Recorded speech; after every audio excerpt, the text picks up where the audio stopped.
আপনার একজন স্বজাতি ভাই, আপনার কোনো অন্যায় নাই, অপরাধ নাই, তাকে যে আপনি মেরে ফেললেন, আপনার ইমান বলে কিছু নাই, আপনার বিবেক বলে কিছু নাই। আজকে আপনাকে যদি রাস্তায় পিটায় মেরে ফেলে তাহলে আপনার পরিবারের কেমন লাগবে? ঠিক অতটাই খারাপ কিন্তু ওই ছেলেটার বাবা মার লাগতেছে।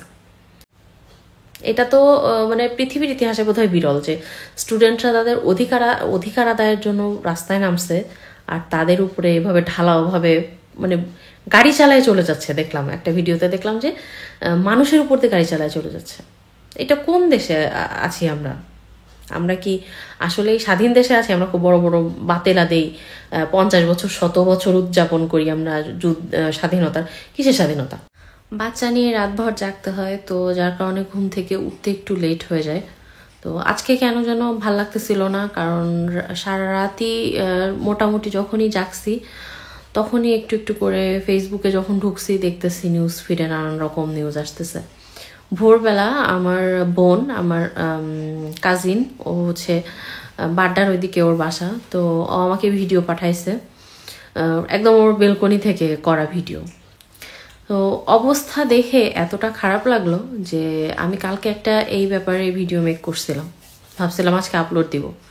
তো আমার রুচি খারাপ হয়ে গেছে যে এত পোলাইটলি যে কথাগুলো আমি বলছি, যে সিচুয়েশন এখন মানে যে অবস্থা এখন, তাতে পোলাইটভাবে কথা বলে না আমার গায়ের ঝাল মিটতেছে না।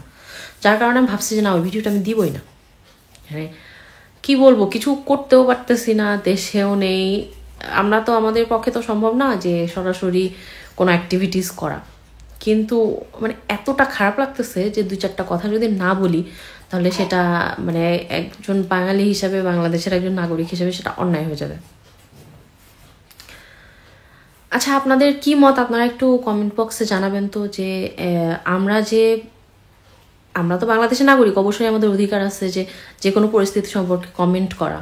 তো এই যে সরকারের তরফ থেকে যে অত্যাচারটা স্টুডেন্টদের উপরে হচ্ছে, এটা কি সঠিক? তাদের ছোট্ট একটা দাবি ছিল, এই দাবির জন্য তারা রাস্তায় নামছিল আন্দোলন করতে। তার বিনিময়ে কি তাদের এই মানে তাদের জীবনটাকে এরকম ধ্বংস করে দিবে, তাদেরকে এইভাবে মানে রক্তে লাল করে দিচ্ছে, ভিজায় দিচ্ছে রাস্তা? এটা কি মানে কাইন্ড অফ স্বৈরাচার না? কাইন্ড অফ না, এটা তো স্বৈরাচার ছাড়া আর কি। একজন সাধারণ মানুষ হিসেবে কোনো দলের না হয়ে আপনি নিরপেক্ষভাবে একজন মানুষ হিসেবে চিন্তা করেন তো, আপনি কত কষ্ট করে আপনার সন্তানটাকে জন্ম দিয়ে লালন পালন করে পড়াশোনা করায় ইউনিভার্সিটিতে পাঠাইছেন পড়াশোনা করতে, সেই সন্তানের লাশ যখন আপনার সামনে আসতেছে আপনার কেমন লাগতেছে? সেইখান থেকে চিন্তা করেন যে বিষয়টা যেটা হচ্ছে সেটা ন্যায় না অন্যায়। আমার এতটা খারাপ লাগছে যে আমি কিন্তু এখনো বিছানায়, আপনারা দেখতেই পাচ্ছেন আমি কিন্তু বেডের উপরে বসা, আমি জাস্ট মানে নিতে পারতেছি না। আমি আমার হাজব্যান্ড বারবার আমাকে আমার সামনে আনতেছে, আমি বলতেছি আইনো না, কারণ আমি রক্ত দেখতে পারি না, মানে আমার গায়ের মধ্যে ঝাঁকি দেয়। খুব খুব খারাপ লাগতেছে, যেটা বর্ণনা করা না। আমার কোনো আত্মীয় স্বজন এখন পর্যন্ত এরকম কোনো মানে সমস্যার সম্মুখীন হয় নাই আলহামদুলিল্লাহ, কিন্তু তারপরেও যারা মারা যাচ্ছে তারা কোনো না কোনো মায়ের সন্তান, কোনো না কোনো দিক দিয়ে কারোর না কারোর তো সন্তান, ভাই বোন কিছু তো। যেভাবে তারা পাখির মতো মানুষ মারতেছে, তাদের উপরে যেভাবে জুলুম করা হচ্ছে, এটা দেখে আসলে চুপ করে থাকা যায় না। আপনি একজন মানুষ, যদি আপনার ভিতরে বিন্দু মাত্র কোনো মনুষ্যত্ব থেকে থাকে, আপনি চুপ থাকতে পারবেন না। ভার্সিটির স্টুডেন্টরা মানলাম তারা যথেষ্ট ম্যাচিউর, হাই স্কুল কলেজের ছোট ছোট বাচ্চা ছেলে পেলে ওদের উপরে পর্যন্ত মানে হচ্ছে না। একটা বাচ্চা দেখলাম দেখতে গেছে, যদিও এটা গার্ডিয়ানদের একটু খেয়াল করা উচিত, কারণ খুবই বিভৎস অবস্থা এখন বাইরে, এটা দেখতে যাওয়ার মতো সিচুয়েশন না, কিন্তু সেই বাচ্চাটাকে মেরে ফেলছে, বুলডোজারের উপরে করে লাশ নিয়ে যাচ্ছে। একটা কালকে যে ছেলেটাকে মানে যে ছেলেটা রংপুরের যে ছেলেটা মারা গেছে, আবু সাইদ সম্ভবত নাম, সেই ছেলেটার ফ্যামিলি সম্পর্কে তো দেখলাম যে একদমই নিতান্তই গরিব মানুষ, হয়তো অনেক আশা ভরসা করে ছেলেটাকে পড়াশোনা করাচ্ছিল যে তারা সে বড় হয়ে একটা ভালো কিছু করবে, পড়াশোনা শেষ করে তাদের হয়তো অভাব অনটনের সংসার, ওইটা হয়তো তাদের লাঘব হবে। কিন্তু সেই ছেলেটাকে তারা মেরে ফেলছে কোনো অপরাধ ছাড়া। তার হাতে কিন্তু কোনো অস্ত্র ছিল না, কিছু ছিল না, সে নিরস্ত্র একটা মানুষ, সে দাঁড়ায় আছে, তার বুকের উপরে গুলি চালাই দিল। এবং সে কিন্তু এক্সপেক্ট করে নাই তাকে গুলি করবে। আর পুলিশদেরও বলি, আপনারা কি মানে মানুষ না? আপনারা পুলিশের আগে কিন্তু আপনারা মানুষ। আপনি আপনি যে দেশে আপনার জন্ম সেই দেশেই কিন্তু এই ছেলে মেয়েদের জন্ম, আমাদেরও কিন্তু একই দেশে জন্ম। তো আপনার সামনে আপনার একজন স্বজাতি ভাই, আপনার কোনো অন্যায় নাই, অপরাধ নেই, তাকে যে আপনি মেরে ফেললেন, আপনার ইমান ইমান বলে কিছু নাই, আপনার বিবেক বলে কিছু নাই। আজকে আপনাকে যদি রাস্তায় পিটায় মেরে ফেলে তাহলে আপনার পরিবারের কেমন লাগবে? ঠিক অতটাই খারাপ কিন্তু ওই ছেলেটার বাবা মার লাগতেছে। শুনলাম ওই ছেলের বাবা মা মানে এতটাই যে ছেলেটা টিউশনি করে টাকা দেয়, তারপরে তাদের সংসার চলে, তাদের একমাত্র অবলম্বনকে শেষ করে দিল। আসলে আমি নিন্দা না করে পারতেছি না, সরকারের এখানে নিন্দনীয় কাজ করতেছে। একজন প্রধানমন্ত্রী একজন কিভাবে এটা বিবেচনার কাজ হতে পারে আমার জানা নেই। আসলে সোশ্যাল মিডিয়া তো এর চেয়ে আমি আর ভাষা দিতে পারতেছি না। বাট আপনাদের মতামতটা অবশ্যই কিন্তু আপনারা জানাবেন যে যেটা হচ্ছে সেটা কতটা ভালো কাজ। এটা তো মানে পৃথিবীর ইতিহাসে বোধহয় বিরল যে স্টুডেন্টরা তাদের অধিকার আদায়ের জন্য রাস্তায় নামছে আর তাদের উপরে এভাবে ঢালাওভাবে মানে গাড়ি চালায় চলে যাচ্ছে। দেখলাম একটা ভিডিওতে, দেখলাম যে মানুষের উপর দিয়ে গাড়ি চালায় চলে যাচ্ছে। এটা কোন দেশে আছি আমরা? আমরা কি আসলেই স্বাধীন দেশে আছি? আমরা খুব বড় বড় বাতেলা দেই, 50 বছর 100 বছর উদযাপন করি আমরা স্বাধীনতার। কিসের স্বাধীনতা? আমরা অন্য কোনো দেশের আন্ডারে থাকলে যা হইতো তার থেকে ভালো হচ্ছে? আমাদের তো বাক স্বাধীনতাই নেই, আমাদের অধিকার চাওয়ারই কোনো স্বাধীনতা নেই। তার কিসের স্বাধীন দেশ? ওইরকম স্বাধীনতার কাথায় আগুন। এটা তো কোনো স্বাধীন দেশ বলে তো আমি মনে করতেছি না। স্বাধীনতা বাতেলা দিয়ে সব অস্থির করে দেয়। তো কি বলে, পাকিস্তান সরকার 52-তে ভাষা আন্দোলনে রাষ্ট্রভাষার মানে বাংলা চাই বলে স্টুডেন্টরা আন্দোলন করছিল। যেটা হয়েছিল, এখন নিজের দেশ, ওই সময় তো পরাধীন ছিলাম আমরা, এখন স্বাধীন হয়ে এখন নিজের ইউনিভার্সিটি, নিজের দেশ, নিজের সমস্ত কিছু, সেখানে একটা অধিকারের জন্য তারা জাস্ট একটা তাদের বেসিক একটা অধিকারের জন্য রাস্তায় নামছে। তার কারণে যেভাবে তাদেরকে পাখির মতো গুলি করে মারা হচ্ছে এবং যেভাবে নিগৃহীত করা হচ্ছে, মেয়েদের যেভাবে শ্লীলতাহানি করা হচ্ছে, তাতে আমি তো মনে করতেছি না যে আমরা কোনো স্বাধীন দেশের মানুষ। আমি তো মনে করি আলহামদুলিল্লাহ বেঁচে গেছি। তো খুব খারাপ লাগতো যে আহারে দেশ ছেড়ে চলে আসছি। ফ্যামিলিকে নিয়ে আসলেও কিন্তু সবাইকে আনা সম্ভব হয় না। তো খুব দুঃখ পেতাম যে আহারে নিজের দেশ ছেড়ে চলে আসছি, কি হবে আমার নিজের দেশে কোনোদিন তো ওইভাবে আর যেতে পারবো না। কিন্তু এখন মনে হচ্ছে আলহামদুলিল্লাহ ভালো হয়েছে, নিজের বাচ্চাদের লাইফটা সিকিউর হয়েছে। বাংলাদেশে তো আমরা কেউ সিকিউর না। আমার বাচ্চাকে আজকে এত কষ্ট করে পৃথিবীতে আনছি, আল্লাহ একটা সন্তান দিছে, সেই সন্তানটা বড় হবে, সেই সন্তানটাকে আমি মানুষ করব, খাওয়ায় পড়ায় স্কুলে পাঠাবো, ইউনিভার্সিটিতে পাঠাবো, তারপর লাশ হয়ে আমার সামনে চলে আসবে। তো দরকার নেই আমার ওরকম দেশ। নিজের দেশ হয়েও এখন এইগুলো বলতে বাধ্য হচ্ছে। আসলে দেশটা থাকার মতো উপযোগী নেই, দেশটাকে ধ্বংস করে দিতেছে। কালকে আমি গভর্নমেন্টকে রিকোয়েস্ট করে একটা ভিডিও বানাইছিলাম, যদিও আমি জানি আমি খুবই ক্ষুদ্র একটা মানুষ, আমার এই ভিডিও হয়তো ওই পর্যন্ত পৌঁছাবে না। বাট একজন বাংলাদেশের নাগরিক হিসাবে আমার মনে হয়েছে এটা আমার করা কর্তব্য। কারণ আমরা তো সরাসরি কোনো আন্দোলনে অংশগ্রহণ করতে পারতেছি না, তো এটুকু অন্তত করতে পারি।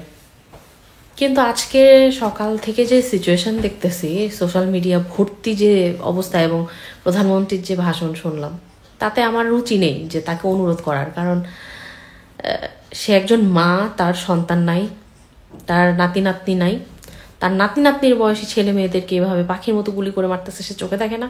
তাকে অনুরোধ কেন করতে হবে? সে বোঝে না? সে নিজে দেখতেছে, সে একজন মানুষ, প্রধানমন্ত্রীর আগে সে একজন মানুষ। সে যখন দেখে শুনেও কোনো এরকম একটা বক্তব্য দিয়ে সে চলে গেল, কোনো পদক্ষেপই নিল না, তখন তাকে অনুরোধ করে তো কোনো লাভ নেই।